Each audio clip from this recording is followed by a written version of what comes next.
रावण अपने कुकृत्यों के कारण भले बुरे दृष्टि से देखा जाता हो, लेकिन यह बात भी सत्य है कि उस युग में रावण जैसा विद्वान और शक्तिशाली और दूसरा कोई नहीं था। रावण अपने समय का सर्वश्रेष्ठ योद्धा तो था ही, साथ साथ अपने समय के सभी विद्वानों को विद्वत्ता से परास्त भी किया था। रावण की नीतियां भी सर्वश्रेष्ठ नीतियां मानी गई हैं। उसी रावण ने स्त्रियों के बारे में 3 ऐसी बातों को बताया था जो कड़वी तो हैं पर अटल सत्य भी हैं। आइए जानते हैं कि आखिर क्या हैं वे 3 रहस्यमयी बातें। उससे पहले अगर सानवी संस्कृति यूट्यूब चैनल पर नए हैं तो चैनल को सब्सक्राइब करके इस वीडियो को अपने मित्रों के साथ शेयर अवश्य कर लें और बेल आइकन दबाना ना भूलें ताकि इसी प्रकार के वीडियोज के लेटेस्ट अपडेट आप तक सबसे पहले पहुंचे। प्रिय मित्रों, यह बात उस समय की है जब रावण के सभी अपने सगे युद्ध में मारे गए। तब अकेला रावण ही बचा था।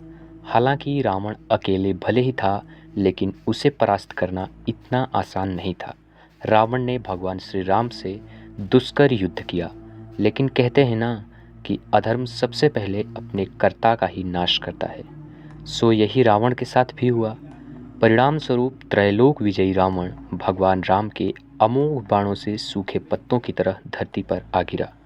रावण की मृत्यु की खबर सुनकर सभी देवी देवता भगवान राम पर पुष्प वर्षा करने लगे। यह बात रावण के पत्नी मंदोदरी को भी पता चली तो वह विलाप करती हुई युद्ध भूमि में पहुंची।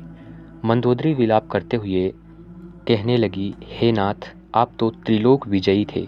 आपकी छाती वज्र के समान कठोर थी और आपकी भुजाएं मंदार पर्वत के समान थी। आपकी हालत किसने की? तब रावण ने कहा, हे मंदोदरी, तीनों लोक और 14 भुवनों में एक नारायण के सिवा और किसी में इतना सामर्थ्य नहीं था जो मेरी यह दशा कर सके। मंदोदरी, अब मेरा अंत समय नज़दीक है, इसलिए मेरी कुछ जरूरी बातों को सुनो और अपने पूरे जीवन उसका निर्वहन करना। रावण ने कहा, हे मंदोदरी, हमने अपने जीवन में अनेकों स्त्रियों को देखा है और उनके स्वभाव को परखा भी है। मैं तुम्हें स्त्रियों के कुछ गुण दोष के बारे में बताता हूँ जो कटु तो हैं पर सत्य हैं। जो कटु तो हैं पर सत्य हैं। हे मंदोदरी, स्त्रियों का पहला गुण है साहस।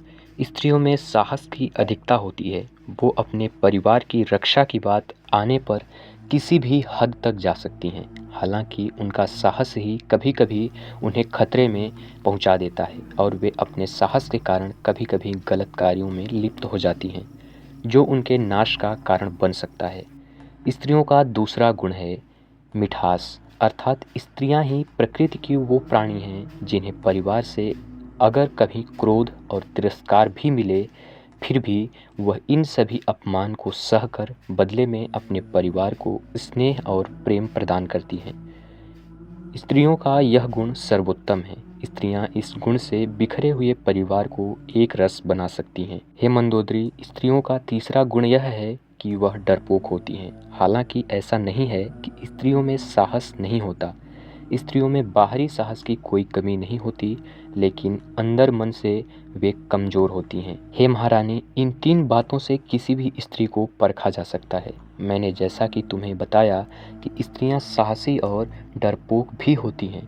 इसका मतलब यह है कि जब बात उनके इज्जत या उनके परिवार पर आती है तो वे अत्यंत साहसी बन जाती हैं, लेकिन जब उन पर कोई आघात होता है तो वे घबरा जाती हैं। हे मंदोदरी, मेरी इन बातों को सदा स्मरण रखना। यह सब समझाकर रावण ने अपने प्राण त्याग दिए। प्रिय मित्रों, आशा करता हूँ आप लोगों को जानकारी अच्छी लगी होगी। अगर जानकारी अच्छी लगी हो तो कमेंट बॉक्स में जय श्री राम लिखना ना भूलें। मिलते हैं अगली वीडियो के साथ, तब तक के लिए धन्यवाद। आपका दिन शुभ हो।